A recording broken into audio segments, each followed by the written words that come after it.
Las cosas como son. El jefe del gabinete, Aníbal Torres, respondió por casi 3 horas a las preguntas de la fiscal de lavado de activos, Luz Taquire, quien investiga el testimonio de la empresaria Karelyn López. En tanto, siguen los enfrentamientos entre Ejecutivo y Legislativo por los consejos de ministros descentralizados. ¿Cuál es la salida a la crisis política? Además, las bambas sin rumbo. Nuevamente, se frustró el diálogo entre el gobierno y los comuneros de la provincia de Cotabambas. Dirigentes no aceptaron a la comitiva del Ejecutivo y exigen la presencia del jefe del gabinete y hasta al mismo presidente Pedro Castillo. ¿Se logrará concertar el diálogo para poner fin al conflicto? Y también, la historiadora Carmen McEvoy nos presenta la última edición de su libro Homo Politicus, una interesante conversación con Fernando Carballo. Así comienza Las cosas como son. Buenas noches y bienvenidos a Las cosas como son. Antes de darle la palabra al primero de nuestros invitados, que es Daniel Abu Gataz, vamos a escuchar desde las inmediaciones del Palacio de Gobierno a nuestra compañera Andrea Mezquita. Andrea, buenas noches. Cuéntanos, por favor, qué es lo que ha podido trascender sobre lo que han decidido hoy los ministros. Muchas gracias, Fernando. Directo en directo. Ha culminado ya la sesión del Consejo de Ministros. Ha sido 6 horas de reunión encabezada por el presidente de la República, Pedro Castillo. Aún no se han anunciado los acuerdos que se han adoptado. Sin embargo, lo que se sabe es que iban a hablar justamente de las medidas extraordinarias para facilitar y garantizar, además, el abastecimiento del fertilizante nitrogenado urea ante el inicio de la campaña agrícola 2022-2023, a propósito de las consecuencias de la escasez mundial de este insumo. No han dado detalles con respecto a qué es lo que se iba a proponer, pero recordemos que es el ministro Oscar Zea, ministro de Desarrollo Agrario, quien ya esta semana había informado que se había establecido un monto superior a los 348 millones de soles para 70.000 toneladas, comprar estas 70.000 toneladas de urea para permitir atender la demanda de los campesinos de todo el país.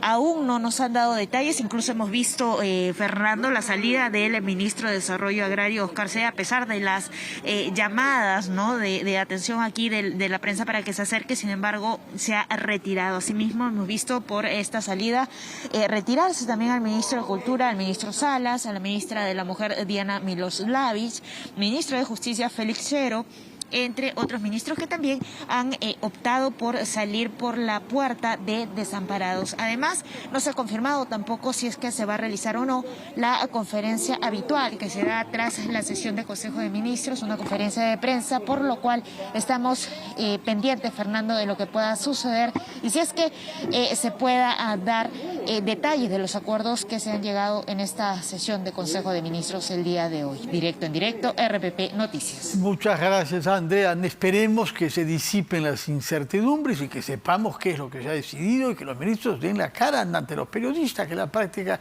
democrática por excelencia. Estamos en la sede de RPP con el excongresista Daniel Abu Gataz, al que saludamos. Gracias por la invitación, Fernando. Un gusto estar contigo. Señor Abu Gataz, cuando le preguntan sus amigos que no están en la política, ¿qué está pasando? ¿Qué les contesta usted? Variopintas respuestas. Por ejemplo, me encantaría responder lo que acabamos de ver de la crisis de los fertilizantes. Han destinado $1.400 por tonelada y el Perú va a exportar fertilizantes en forma de harina de pescado por cientos de millones de dólares cuando lo tienes a la mano. Está en el puerto, en Ancash. ¿Pero cuánto nitrógeno hay en la harina de pescado? Más que suficiente. Es el abono ideal. ¿Por qué no se usa? Porque es muy caro. Pero si ya estás pagando $1.400 por una urea que probablemente llegue, sabe Dios cuándo, porque hay una crisis logística a nivel mundial que parece que no saben esas cosas a nivel de la PCM, a nivel de gabinete, no entienden lo que es un barco, el transporte, el problema que ha generado Shanghái, el problema de la guerra, no entienden. Tienen acá en la casa la solución. Entonces, y nadie dice que le expropies. Compra la harina, el pescado al precio internacional. Pero yo no entiendo, honestamente no entiendo. Bueno, o sea, entonces, pero la afirmación de base, porque hay un aspecto técnico en sí, este asunto, saber si tiene la eficacia que usted cree como fertilizante. Pero hay un tema político que es, no saben estos señores, dice usted. ¿Ha tenido usted diálogo con algunas personalidades del Ejecutivo, no? solamente con Pedro Castillo, Bueno, que me invitó a tomar un café en una conversación aparentemente bastante interesante respecto a la voluntad de hacer las cosas para cambiar, para atender a la gente vulnerable, a los abandonados, a los necesitados. pero algo de lo que le dijo, ¿se hizo? Absolutamente nada. O sea, no fue tan interesante la conversación, pues, señora Bogotá. Aparentemente digo, o sea, es más, me ofreció la presidencia del Consejo de Ministros. ¿Y qué Me dio quería la de mano. usted? ¿Ah? ¿Por qué usted? No me dijo por qué yo.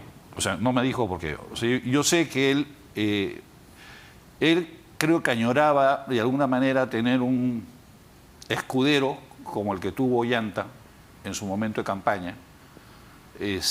¿Con usted? Sí, eso me lo hicieron saber durante la segunda campaña, que me estaba buscando. Evidentemente yo no tenía ningún interés en participar, ni estaba en condiciones, no estaba en condiciones de salud de hacerlo, ni tampoco veía un entorno serio como para que valga la pena. Pero cuando ya te llama el presidente y ves que hay un desborde, que no se están cumpliendo las cosas otra vez, o sea, ya Ollanta lo hizo, ahora viene Pedro Castillo y otra vez. Ahora, discúlpame que cambie ligeramente del tema, lo que están haciendo con Gamarra, con la industria textil peruana, es de un nivel de entreguismo que lo puedes entender en el gobierno de Alan García, lo puedes entender en el gobierno de Pedro Pablo Kuczynski, pero este gobierno del señor Pedro Castillo está siendo más entreguista que cualquier gobierno de derecha anterior en el Perú. Porque hace respetar algunas disposiciones de los tratados de libre comercio. ¿Cuál es el reproche? Si a ti los organismos técnicos dentro de lo que manda la Organización Mundial de Comercio te dice que debes establecer las salvaguardas porque ocurre el daño efectivo, tienes que hacerlo. Y si no lo haces son por razones políticas. Y esas son las razones que está haciendo que están ejecutando el gobierno de Pedro Castillo. Entonces tú dices, algo tan grave como lo que dice usted, entreguismo, ¿qué explicación tendría? Mira, es el negociado que están haciendo. Por ejemplo, cuando el Congreso de la República plantea la extensión por 10 años más de los periodos de concesión de los pozos petroleros que están por vencer, cuando el petróleo está en $110 el petróleo. Pero hay poca inversión petrolera en el Perú, señora Bogotá.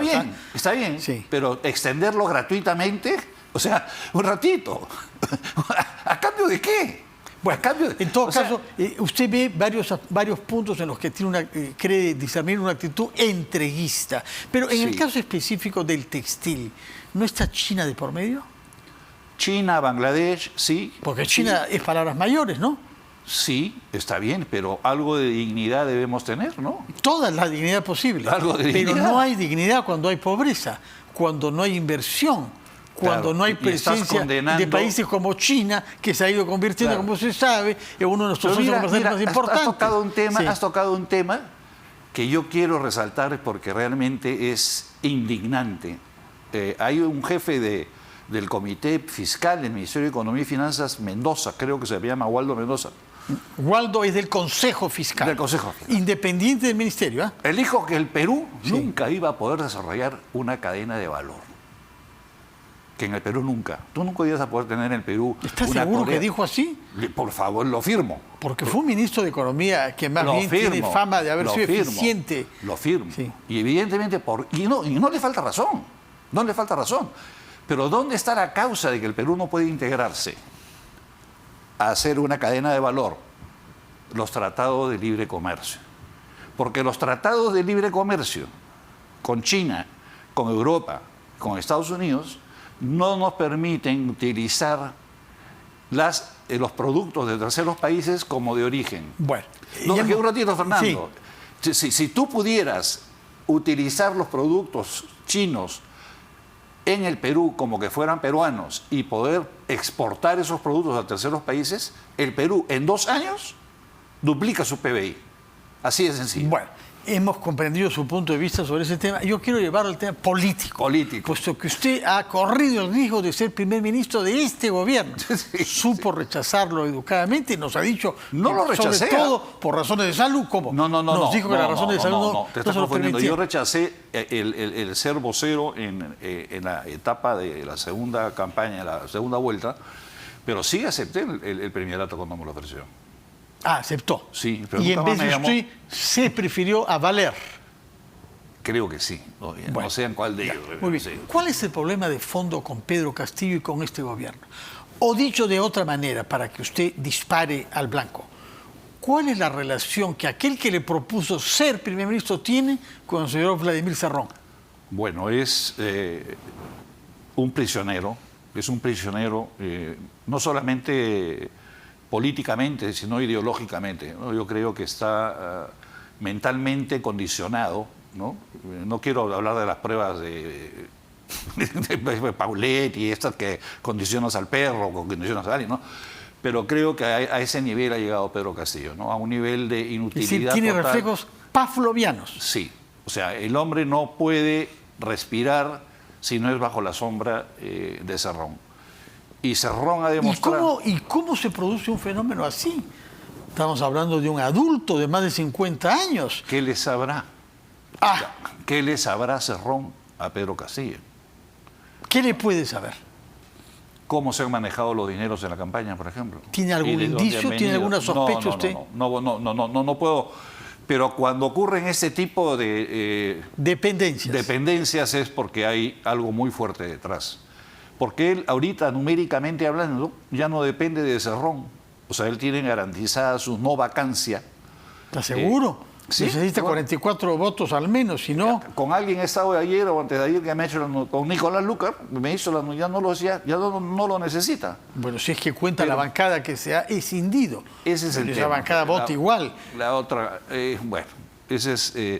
ahora, el problema, Fernando, de fondo es un poco lo que conversábamos y creo yo es que no se han dado las condiciones en el Perú para que gente como alguien que yo me he peleado toda mi vida, por ejemplo el señor Roque Benavides, ingresen a la política, ¿no?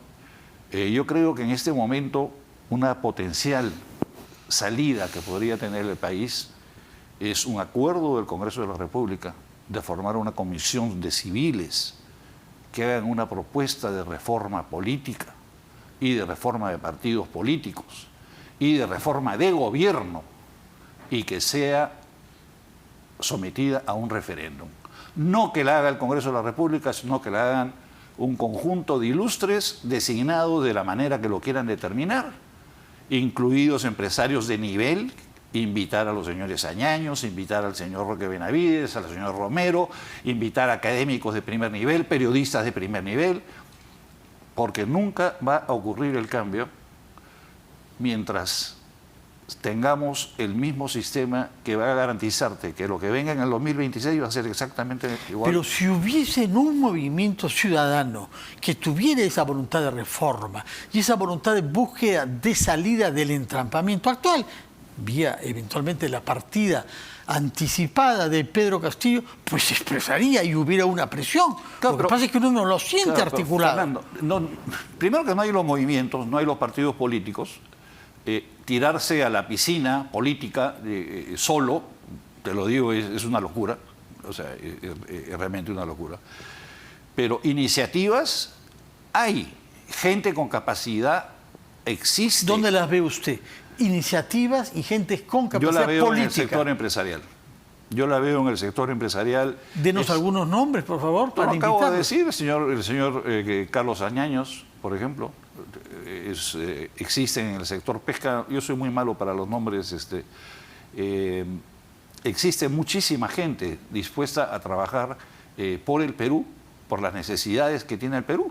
O sea, que no puede ser que el día de hoy tú estés conversando con empresarios que tienen empresas que valen 300, 400 millones de dólares y están pensando en la gente abandonada de Apurímac, de Puno, del Cusco, y el presidente de la República le está regalando el mercado peruano, por ejemplo, a Colombia, ¿no? O sea, el Perú le permite a Colombia que ingrese todos sus productos bajo las reglas colombianas.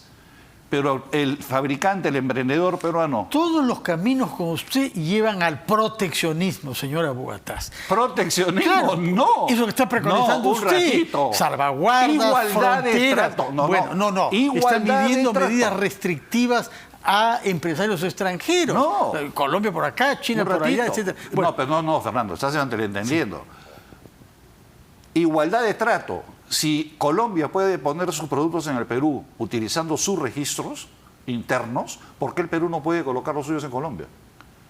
¿cuáles tienen ese es el restricciones? dato, ese es el ¿Cuáles trato? de nuestros productos tienen restricciones en un país que está con nosotros, todos que tiene los productos tratado? peruanos, todos los productos peruanos tienen que pasar por las normas de ellos.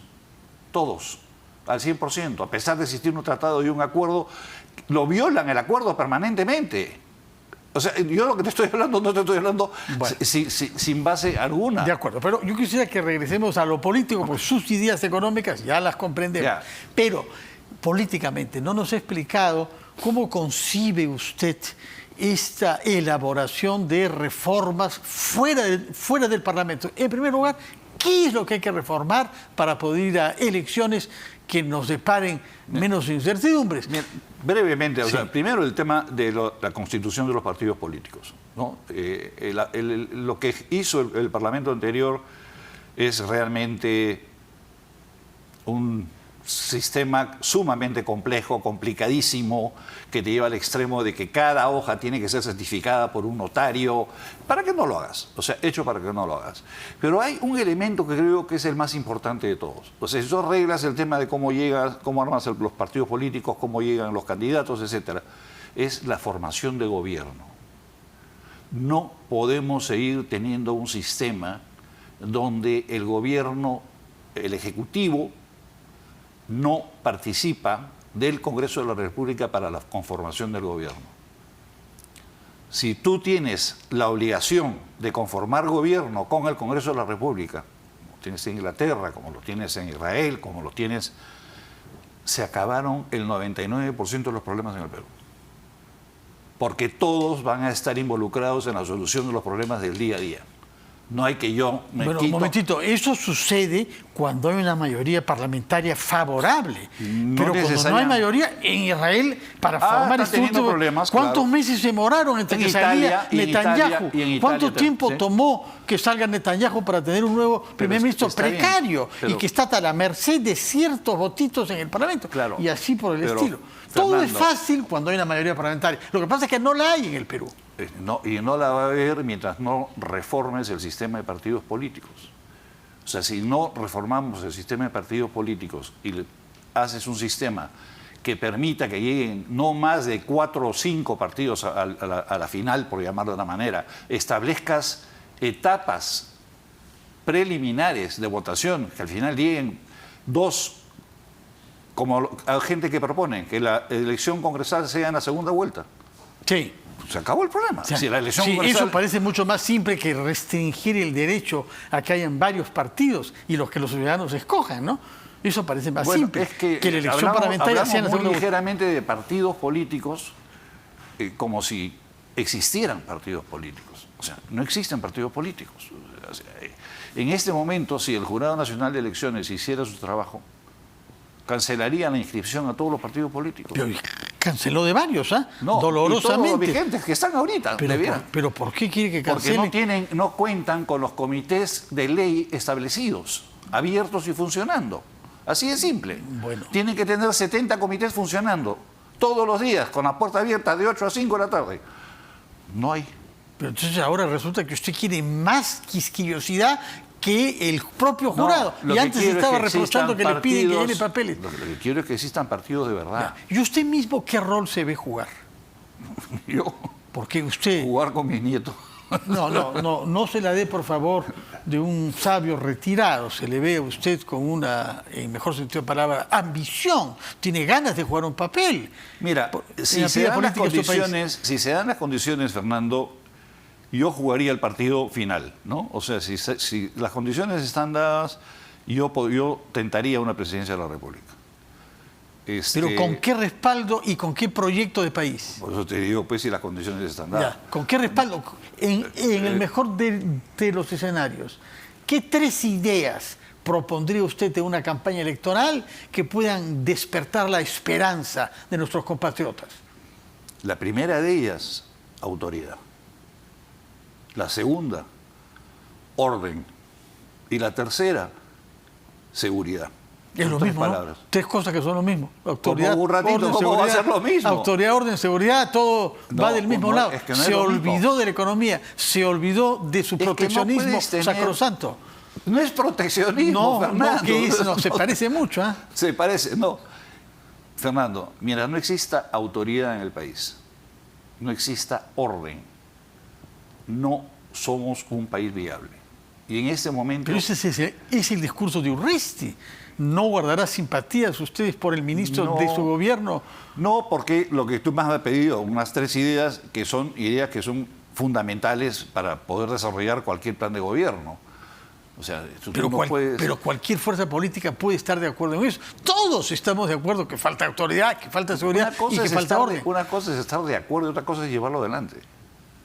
O sea, llevarlo adelante en tu organización, llevarlo adelante en tu vida diaria, llevarlo adelante... ¿Y con cuál de los partidos vigentes, aunque usted cuestiona que deben haber partidos vigentes, porque según usted la mayoría no cumple con los requisitos de la ley, ¿con cuál de los partidos vigentes podría usted intentar participar en una forma de coalición? No encuentro posibilidad alguna. No. ¿Ninguno de los 11 o 12 que hay? No. Quizá FREPAP. ¿FREPAP? Quizá FREPAP. ¿Tiene también convicciones religiosas andinas usted? He tenido, sí, he tenido mi momento que he participado activamente, muy activamente en las creencias y la religión andina, sí. ¿Cuáles son esas creencias? No las conocíamos de usted. Bueno. Las de ellos conocemos un poco, lo que sabemos es que... Bueno, las de ellos no son necesariamente andinas, ¿no? O sea... sí, es una mezcla entre el velasquismo, la Biblia y milenarismo andino. Claro. Según el antropólogo Juan Ocio, que es el que ha estudiado esto mejor, ¿no? Básicamente, lo que se trata en la religión andina es en la protección de la vida. O sea, no hay mayor bien que la protección de la vida. Y a eso se dedica. Básicamente, los sacerdotes andinos, los sacerdotes incas, los tan negados por los jesuitas, ¿no es cierto? Los exterminados por los jesuitas. Entonces, yo tuve oportunidad de conocer a un sacerdote andino. Trabajamos varios años con él. Falleció cuando él anunció que iba a fallecer, ¿no? O sea, pero lo abandoné. Bueno, hemos pasado entonces de la defensa de las empresas peruanas a las creencias... La defensa del trabajo del peruano, Fernando. Bueno, proteccionismo también, digamos. Pasado. Yo quisiera aprovechar de su presencia acá, porque usted es una persona que habla claro y que dice las cosas como son, por eso le hemos invitado. ¿Qué significan estas reuniones así llamadas consejos de ministros descentralizados? ¿Cómo las percibe usted? Un distractivo que además muy peligroso, porque no hace otra cosa que ensalzar propuestas que no ha cumplido, puede levantar iras de gente que está pasando un muy mal momento, como mucha gente está pasando un muy mal momento, y además es un desperdicio de dinero enorme, porque transportar a toda esta gente cada semana para reunirse y no tiene ningún efecto, más que evidentemente el efecto mediático que busca el señor Pedro Castillo de salir como si estuviera ofendido, muy molesto, y nos da un discurso de 10 minutos y después sale la señora del Congreso, la señora Alba, a replicarle, y están en esa dime y direte entre un organismo y otro, y el país está cayendo a pedazos y a nadie le interesa nada. ¿Respaldaría usted la iniciativa propuesta por el expresidente Sagasti? Recorte del mandato después de algunas reformas, tanto del presidente como de los congresistas. ¿A dónde tengo que firmar? Las planillas creo que las ha distribuido él. Yo firmo de inmediato. Usted firmaría. Ya. Sí, y la después gente, de las reformas. Ya. Sí. Si no, propone reformas para recortar el mandato y que tengamos elecciones en marzo próximo. Me parece Totalmente de acuerdo. plazos razonables. Totalmente. Y de aquí hasta marzo, ¿qué puede pasar? Cualquier cosa puede pasar, Fernando. Por ejemplo, ¿qué es lo que más teme usted? Yo lo que temo es que se prenda la mecha en términos de violencia, ¿no? Si se sigue deteriorando la situación económica, los precios siguen subiendo de una manera absolutamente desproporcionada a lo que ha significado el incremento del sueldo mínimo vital. Si ya la gente lo perdió todo y seguimos en ese plan, puede haber un levantamiento. O sea, se puede ocurrir un levantamiento ciudadano, masivo, que muchas veces nadie sabe por qué arrancó con un tema, arrancó con otro, de repente tienes al país incendiado. O sea, ahí sí creo que yo no soy muy ducho en el tema, pero cuando hay estos levantamientos tienen un inicio y nadie sabe cuándo para la... Daniela Bugatás, esperamos que este escenario que nos ha presentado como el peor no tenga la menor posibilidad de ser vivido en nosotros. Yo no te he dicho a ti defensor de la inversión extranjera, ni de los... Yo no hablo acá sino para preguntar, no, yo no tengo por qué dar opiniones acá. Lo hemos invitado para que nos la dé usted. En todo caso, muchas gracias por su presencia y por sus respuestas y por las cosas que nos ha hecho saber sobre su época de simpatía por el misticismo andino. Muchas gracias y muy buenas noches. Ha sido Daniela Bugatás, expresidente del Congreso de la República. Vamos a hacer una pausa y retomamos las cosas como son.